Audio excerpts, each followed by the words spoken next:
Good morning, students. Today, let's talk about a very important topic in community medicine. Now look at this picture. What do you see? There's a person working in a factory doing a welding process. There's a lot of sparks coming out. There's a lot of light, glare. And if he doesn't protect himself properly, he's at a risk. Now, what is this?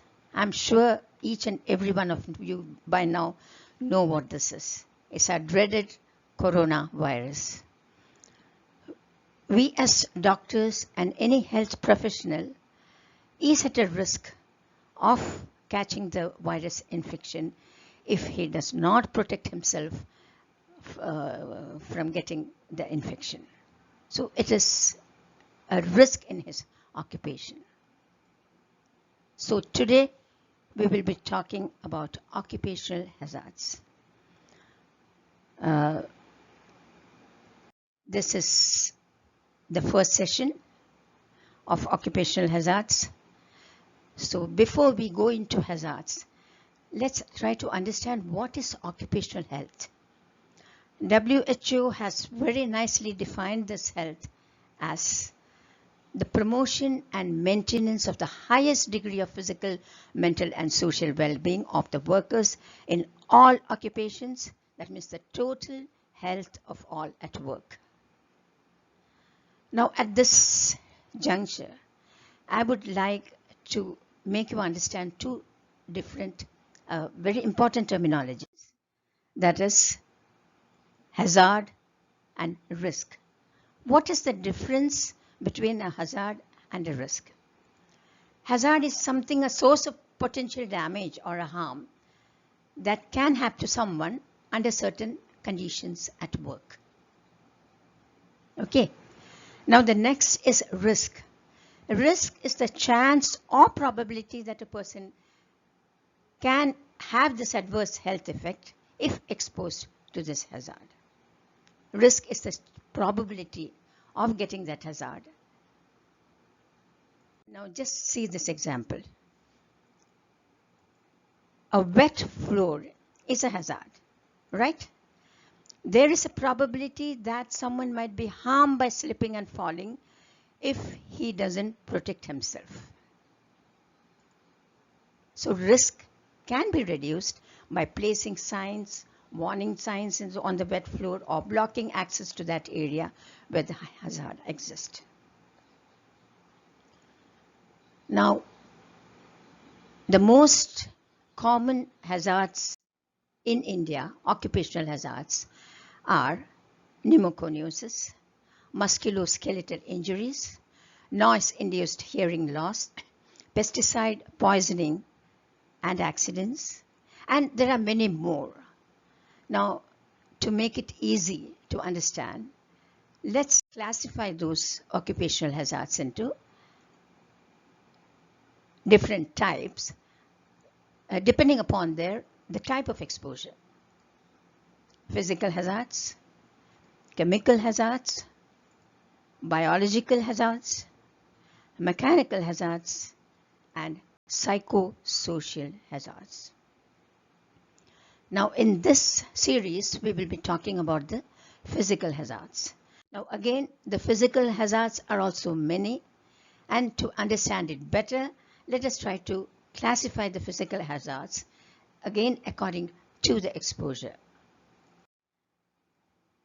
Heat and cold, light, noise, vibration, ultraviolet radiation, ionizing radiation, and mechanical. Let's start with heat.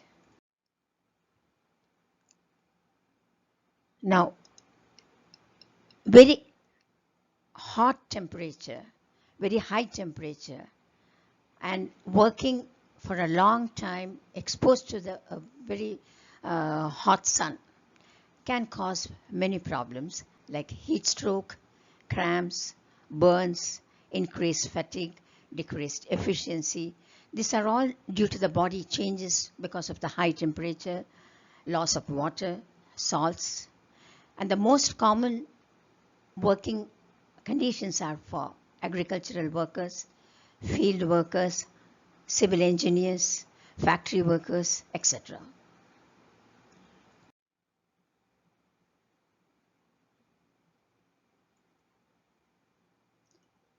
Now, next is cold. People working in extreme cold conditions, whether it's long winters and very cold winters, they suffer from chilblains, frostbite, immersion foot, cutaneous vasoconstriction, erythrocyanosis, hypothermia. Workers in factory workers, frozen food workers, ice factory workers, miners, etc. are all exposed to this danger or the hazard. At this point, I would like to remember our brave soldiers working in Siachen, protecting our border in very severe winter, continuously standing on the ice. And they have facing many problems like scissors, frostbite. It is a medical condition where localized damage is caused to the skin and other tissues due to freezing. This is a very good photograph showing the frostbite. The next is light.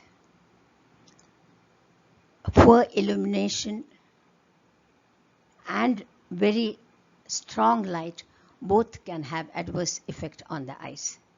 Now, poor illumination leads to eye strain, headache, congestion around the eyes, around the cornea, and minus nystagmus.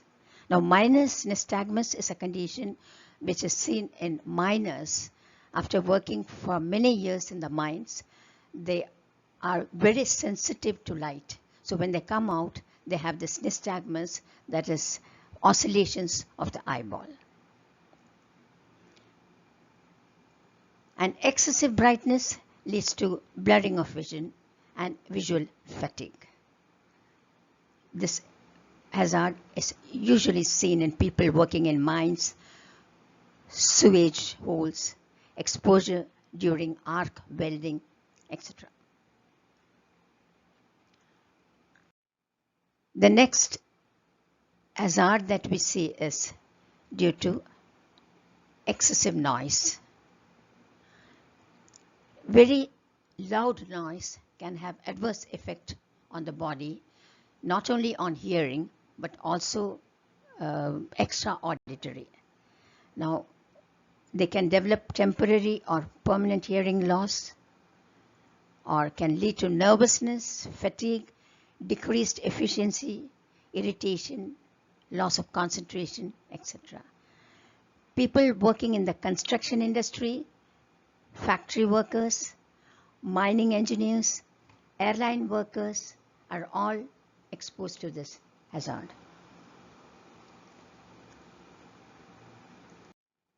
The next is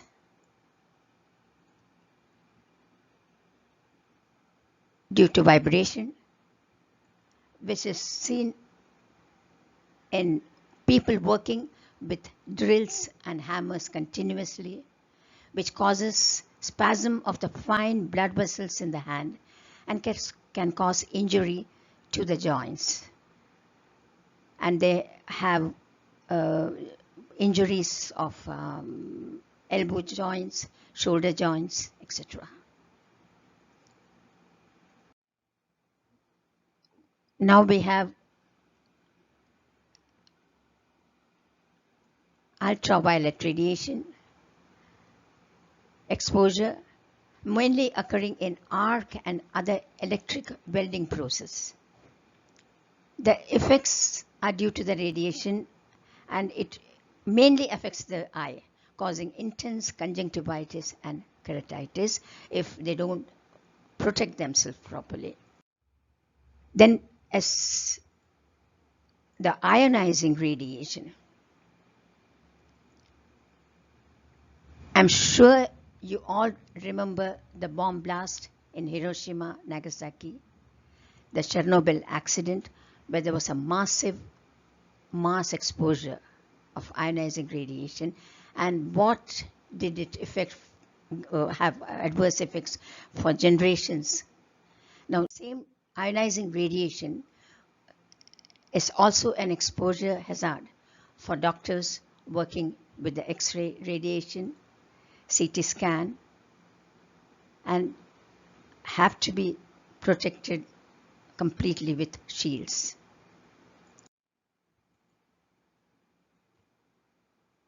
Now, what are the effects of ionizing radiation? The long-term effects are cancer, leukemia, ulceration, genetic changes, chromosomal mutations causing sterility, malformation, untimely death. We have this mechanical hazards due to protruding machinery parts in an industry, which can lead to accidents if these parts are not hooded properly, covered properly. These are some of the hazards we have talked about today. There are many more physical hazards, but we have taken a small part of it. Now, I'm sure you have understood it. Revise this session as many times as you want. Go through many more books. You can online, you can Google and try to understand this topic well, and we can go for the next session later. Thank you.